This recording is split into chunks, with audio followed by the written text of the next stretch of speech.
ومن سيئات أعمالنا من يهده الله فلا مضل له ومن يضلله فلا هادي له ونشهد أن لا إله إلا الله وحده لا شريك له ونشهد أن سيدنا ومولانا محمدا عبده ورسوله أما بعد فأعوذ بالله من الشيطان الرجيم بسم الله الرحمن الرحيم إنما يريد الله ليذهب عنكم الرجس أهل البيت ويطهركم تطهيرا صدق الله العظيم وقال رسول الله صلى الله عليه وسلم مثل أهل بيتي كمثل سفينة نوح من ركبها نجا ومن تخلف عنها هلك وقال رسول الله صلى الله عليه وسلم الحسن والحسين سيدا شباب أهل الجنة صدق رسول الله الكريم ونحن على ذلك من الشاهدين والشاكرين والحمد لله رب العالمين وقال الله إن الله وملائكته يصلون على النبي يا أيها الذين آمنوا صلوا عليه وسلموا تسليما الصلاة والسلام عليك يا سيدي يا رسول الله وعلى آلك وأصحابك يا سيدي يا حبيب الله الصلاة والسلام عليك يا سيدي يا رسول الله وعلى آلك وأصحابك يا سيدي يا حبيب الله الصلاة والسلام عليك يا سيدي يا جد الحسن والحسين وعلى آلك وأصحابك يا سيدي يا وسيلتنا في الدارين ساری تعریفیں اللہ تعالی جل جلالہ وعم نوالہ واتم شانہ ولا الہ غیرہ کے لیے، اور بے شمار صلاۃ والسلام امام الانبیاء قائد الانبیاء رحمت للعالمین شفیع المذنبین انیس الغریبین راحت العاشقین سید الثقلین جناب محمد الرسول اللہ صلی اللہ علیہ وآلہ وصحبہ وبارک وسلم کی بارگاہ اقدس و انور و عطر میں حمد و صلاۃ کے بعد انتہائی قابل احترام برادران اسلام، جیسا کہ آپ جانتے ہیں کہ سارے کمالات کا مالک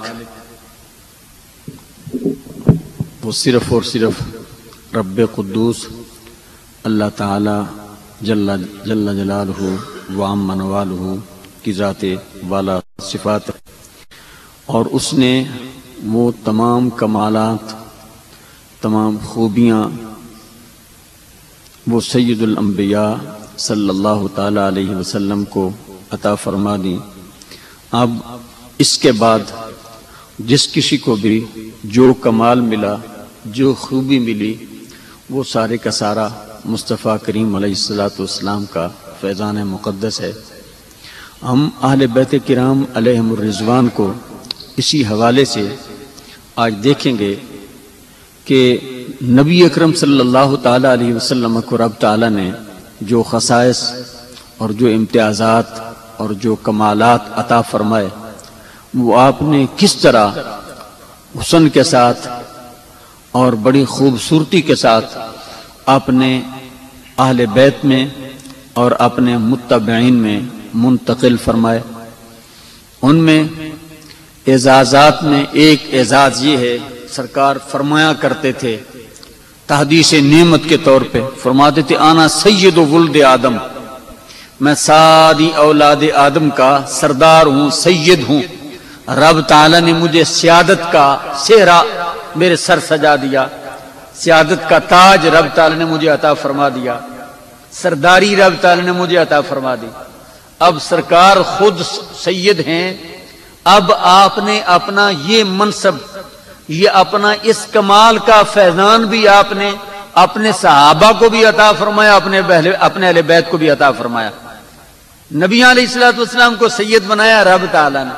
اب سرکار نے اپنی امت میں سے اپنے صحابہ کو، حضرت علی رضی اللہ تعالیٰ عنہ روایت فرماتے ہیں، مشکات میں یہ حدیث پاک موجود ہے، نبی اکرم صلی اللہ تعالیٰ علیہ وسلم نے ارشاد فرمایا ان ابا بکر و عمر رضی اللہ عنہما سیدا کہول اہل الجنہ من الاولین والآخرین الا النبیین والمرسلین۔ سیدنا علی رضی اللہ تعالیٰ عنہ روایت فرماتے ہیں یہ کتابیں یہ ثابت کرتی ہیں کہ یہ تو بڑے خوش دلی کے ساتھ ایک دوسرے کے فضائل بیان کرتے ہیں۔ جو اہل سنت و جماعت کا نقطہ نظر ہے، کتابوں سے تو صرف یہی ثابت ہوتا۔ سیدنا مولا علی پاک رضی اللہ تعالیٰ عنہ روایت فرماتے، ابن ماجہ میں ان کی یہ روایت موجود ہے، اور صحابہ نے بھی اس حدیث کو نقل کیا۔ آپ نے ارشاد فرمایا، نبی علیہ الصلوۃ والسلام نے فرمایا تھا ابو بکر اور عمر رضی اللہ تعالیٰ عنہما جنتی بوڑھوں کے سردار ہیں، خواہ وہ بوڑھے پہلی امتوں میں سے ہوں یا بعد میں آنے والی اس امت کے افراد ہوں یا قیامت تک آنے والے لوگ ہوں، جنت میں جتنے بوڑھے ہوں گے رب تعالیٰ ان کی سرداری حضرات شیخین سیدنا ابو بکر اور عمر رضی اللہ تعالیٰ عنہ کو عطا فرمائیں گے، الا النبیین والمرسلین، سوائے نبیوں اور رسولوں کے، نبیوں اور رسولوں کے بغیر۔ اور آپ نے اسی طرح اپنی سیادت کا فیضان اپنے اہل بیت کو بھی عطا فرمایا۔ آپ نے ارشاد فرمایا ان الحسن والحسین سیدا شباب اہل الجنہ، بے شک میرا حسن اور حسین رضی اللہ عنہما یہ جنتی نوجوانوں کے یہ سردار ہیں۔ سیدہ پاک رضی اللہ تعالیٰ عنہ کے متعلق ارشاد فرمایا یہ میری بیٹی فاطمہ تو سیدہ تو نساء اہل الجنہ، یہ میری بیٹی فاطمہ رضی اللہ تعالیٰ عنہ یہ جنتی عورتوں کی سردار ہے۔ رب تعالیٰ نے سیادت سرکار کو عطا فرمائی، آپ نے اپنے اس فیضان، اس صفت کا بھی فیضان آپ نے اپنے متبعین کو اور اپنے اقرباء کو عطا فرمایا۔ اب یہاں پر ممکن ہے آپ کے ذہن میں یہ سوال پیدا ہو کہ جنت میں تو بوڑھا ہوگا ہی کوئی نہیں، تو حضرات شیخین کو سرداری کس کی ملے گی؟ جیسا کہ وہ ایک بوڑھی عورت بھی سرکار کی بارگاہ میں آئی، اس نے پوچھا یا رسول اللہ کیا میں جنت میں جاؤں گی؟ آپ نے یہ نہیں ارشاد فرمایا کہ تم جائے گی یا نہیں، آپ نے ارشاد فرمایا جنت میں کوئی بوڑھی عورت نہیں جائے گی۔ وہ پریشان ہوگی، پتہ نہیں میرا کیا بنے گا۔ جب زیادہ پریشان آپ نے دیکھا تو آپ نے رحمت للعالمین تھے، آپ نے اس کی ڈھارس بندائی، آپ نے ارشاد فرمایا اے بڑھیا پریشان ہونے کی ضرورت نہیں، رب تعالیٰ جسے بھی جنت کا داخلہ عطا فرمائے گا اسے جوان کر کے جنت میں داخلہ عطا فرمائے گا۔ اب جب یہ حدیث ہے تو سرکار نے ارشاد فرمایا جنتی بوڑھوں کے سردار حضرات شیخین ہیں اور جنتی نوجوانوں کے سردار حضرت حسنین کریمین ہیں۔ اب یہاں پر بہت بڑا ایک سوال ہے، محدثین نے اسے اٹھایا، فرماتے ہیں آپ اس حدیث کی تطبیق کیا؟ جنت میں تو بوڑھا ہوگا کوئی نہیں، تو حضرات شیخین ابو بکر اور عمر رضی اللہ تعالیٰ عنہما کو کون سی سرداری ملے گی؟ سرداری تو ساری لے گئے حسنین کریمین رضی اللہ عنہما۔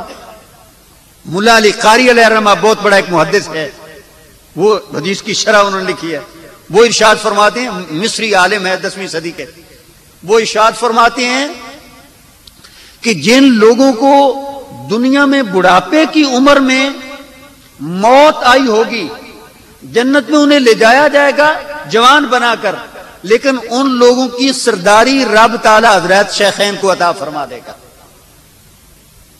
اب یہ دیکھنا ہے، اور یہ بڑھاپا جو ہے نا کہول، یہ بولتے ہیں 33 سال سے اگر زیادہ عمر ہو تو پھر اسے بولتے ہیں کہ یہ بڑھاپا ہے۔ کہولت جو ہے نا، کہولت حضرت عیسیٰ علیہ الصلوۃ والسلام کے متعلق آتا ہے یکلم الناس فی المہد وکہلا، حضرت موسیٰ علیہ الصلوۃ والسلام لوگوں سے پنگوڑے میں بھی باتیں کرتے ہیں اور کہولت میں بڑھاپے میں بھی لوگوں سے باتیں کریں گے۔ 33 سال کے بعد آپ اٹھا لیے گئے، پھر آپ آئیں گے، جو بات کریں گے وہ آپ کی عمر کہولت کی ہوگی۔ اب دیکھنا یہ ہے کہ حضرت حسنین کریمین رضی اللہ تعالیٰ عنہما نے جب اس دنیا سے وصال فرمایا کیا 33 سال سے کم تھے یا زیادہ تھے؟ حضرت امام حسن مجتبی رضی اللہ تعالیٰ عنہ کی عمر اس وقت کم و بیش 37 یا 38 برس تھی جب آپ کی شہادت مبارک ہوئی، اور حضرت امام علی مقام رضی اللہ تعالیٰ کی عمر شریف اس وقت 56 برس تھی جب آپ کی شہادت مبارک ہوئی۔ اب ان دونوں کو سرداری ملے گی جنت کے نوجوانوں کی، جنت کے نوجوانوں کے سردار امام حسن اور امام حسین ہوں گے، اور حضرت امام حسن اور حضرت امام حسین کے سردار جناب ابوبکر اور عمر ہوں گے رضی اللہ عنہما۔ یہ معنی ملا علی قاری نے بیان فرمایا، ان کی بھی سرداری رب تعالی حضرات شیخین کریمین کو عطا فرمائے گا۔ اس لیے کہ سرکار نے ارشاد فرما دیا یہ جو جنتی نوجوانوں کے سردار ہیں یہ خود بڑھاپے کی عمر میں اس دنیا سے منتقل ہوئے، لہذا رب تعالیٰ ان کی سرداری بھی حضرات شیخین کو عطا فرمائے گا۔ لیکن نبی اکرم صلی اللہ تعالی علیہ وسلم نے اپنے کمالات کے فیضان تقسیم کرنے میں بخل نہیں فرمایا، انہیں بھی عطا فرمایا، صحابہ کو بھی نوازا، اہل بیت کو بھی نوازا۔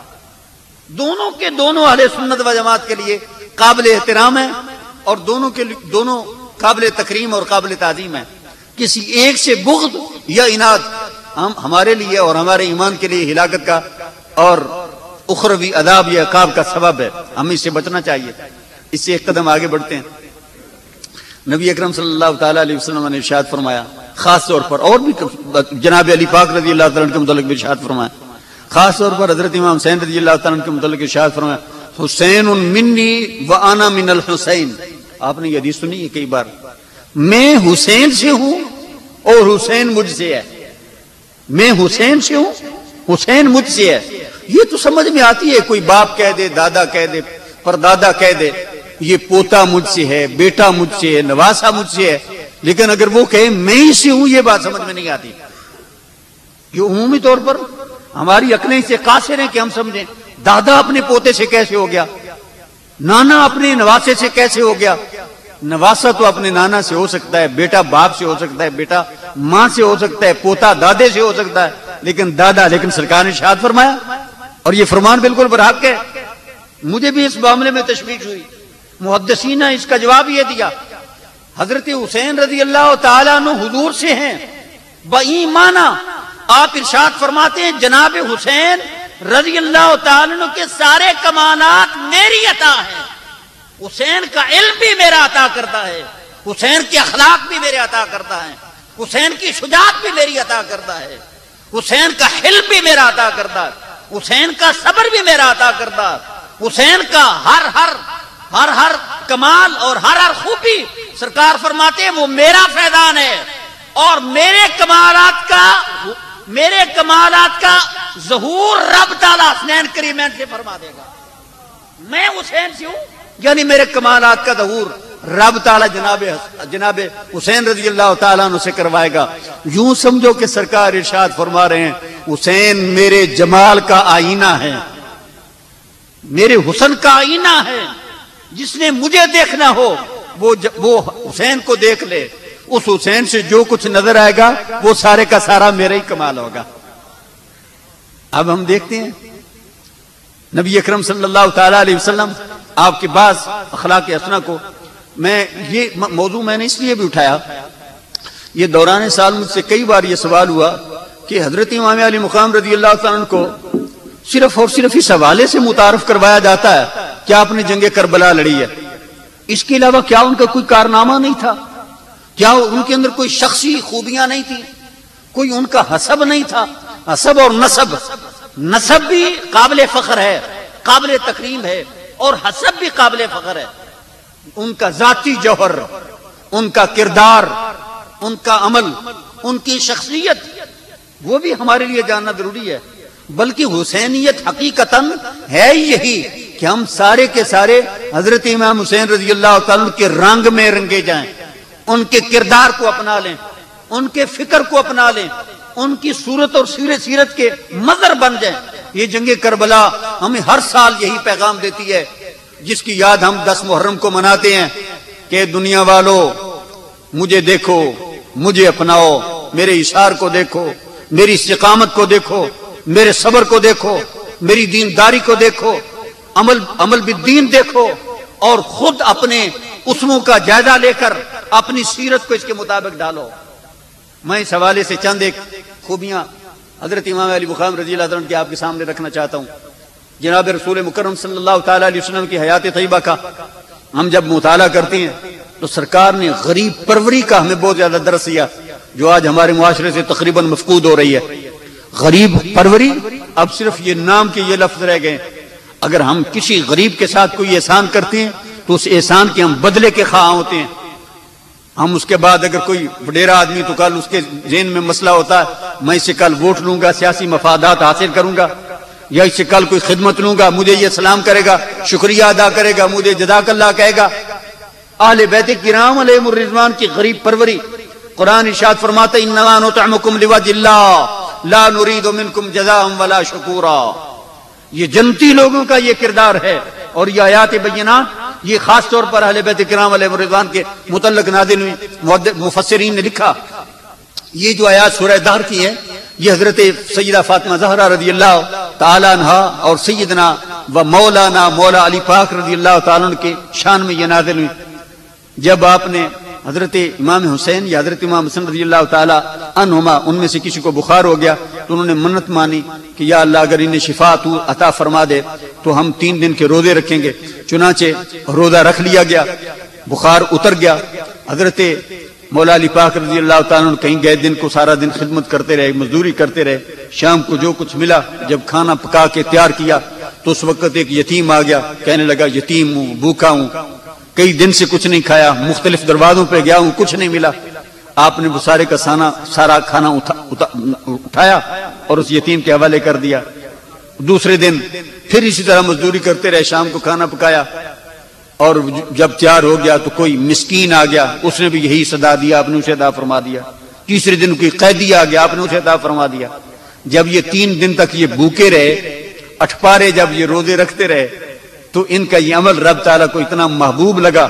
اور ایک روایت میں یوں بھی ہے یہ جو سائل مختلف صورتوں میں آتا رہا یہ رب تعالیٰ آزمائش کے طور پہ فرشتوں کو بھیجا کرتا تھا. 3 دن کے بعد یہ رب تعالیٰ نے یہ آیات نازل فرما دی.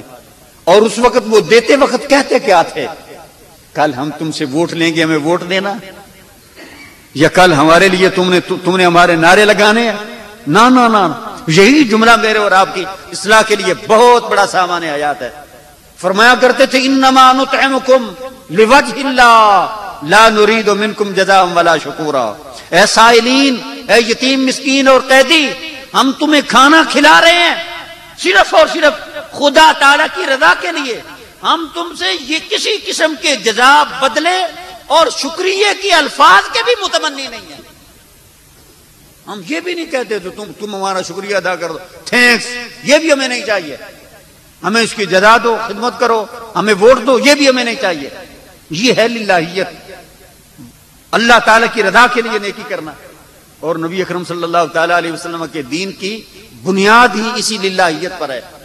جب حضرت ابو بکر صدیق رضی اللہ تعالی عنہ کے عمل خیر پر کفار نے تانا زنی کی, سرکار نبی اکرم صلی اللہ تعالی علیہ وسلم تو بڑے امتنانیہ انداز میں, بڑے جس طرح بندہ وہ تھینک فل ہوتا, مشکورانہ انداز میں فرمایا کرتے تھے نا, رحم اللہ ابا بکر. مولا علی پاک رضی اللہ تعالی روایت فرماتے ہیں ترمذی میں, رحم اللہ ابا بکر زوجنی ابنتہ وحملنی الی دار الہجرہ وصاحبنی فی الغار وآتک بلالا من مالہ. اللہ تعالیٰ ابو بکر پر رحم فرمائے, اس نے اپنی بیٹی میرے نکاح میں دی, مجھے اٹھا کر ہجرت کی رات مکہ سے مدینہ لے گئے, غار ثور میں میری مصابت اور سنگت کی, مجھے کمپنی دی, اور فرمایا آتک بلالا من مالہ. رب تعالیٰ ابو بکر پر رحم فرمائے, ابو بکر نے اپنے مال سے جناب بلال رضی اللہ تعالیٰ عنہ کو آزاد فرمایا. جب دیکھا نا کفار امیہ بن خلف ان پر طرح طرح کے ظلم کرتا تو حضرت صدیق اکبر رضی اللہ تعالیٰ عنہ نے خریدا اور آزاد کر دیا. تو مکہ کے کافروں نے کہا ابن قحافہ پر, ابن ابی قحافہ جناب ابو بکر, ان کے باپ کا نام تھا ابو قحافہ, ابن ابی قحافہ پر, ابو قحافہ کے بیٹے پر ضرور اس کالے کا کوئی معاذ اللہ کوئی نہ کوئی اس کا احسان ہوگا, وگرنہ ایسا نکھٹو آدمی, رنگ کا کالا, خوبی کوئی نہیں, اسے کیوں خرید کر آزاد کرتا. تو اب حضرت بلال, حضرت صدیق اکبر رضی اللہ تعالیٰ نے کوئی جواب نہیں دیا. یہ بھی کمال ہے, ادھر کوئی جواب نہیں دیا. رب تعالیٰ نے آسمانوں سے آیا کریمہ نازل فرما دی, ایک نہیں کئی آیات نازل فرمائی. رب تعالیٰ نے فرمایا وما لأحد عنده من نعمت تجزى الا ابتغاء وجه رب العالمين ولسوف يرضى. ابو بکر پر کسی کا احسان نہیں کہ احسان کا بدلہ چکانے کے لیے بلال کو آزاد کیا، یہ تو اس لیے اپنا مال خرچ کرتا ہے کہ رب تعالیٰ راضی ہو جائے، اور رب تعالیٰ راضی ہو گیا۔ ابو بکر کی عزت پر جب دھبا لگا تو رب تعالیٰ نے مصطفیٰ کریم کے تقدس اور ان کی طہارت کا صدقہ حضرت صدیق اکبر رضی اللہ تعالیٰ کی عظمت کو بھی بیان فرمایا۔ اور دیکھیں کیا خوبصورت وہ اتصال ہے، ہم آنگی ہے، قرب ہے۔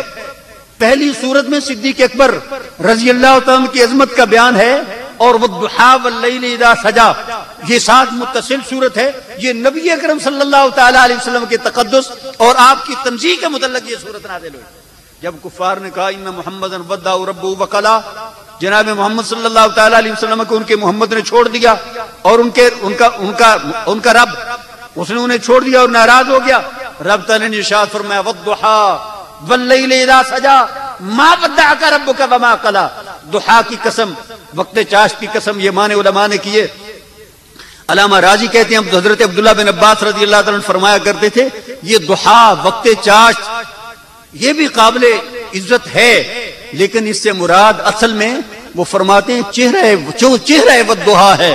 رب تعالیٰ گویا کہ مصطفیٰ کریم علیہ الصلوۃ والسلام کے چمکتے ہوئے چہرے کی قسمیں اٹھا رہا ہے۔ والضحیٰ، محبوب تیرے چمکتے ہوئے چہرے کی قسم، واللیل اذا سجا، محبوب تیری زلف دوتا کی قسم، جب یہ تیرے چہرے کو ڈھانپ لیتی ہے۔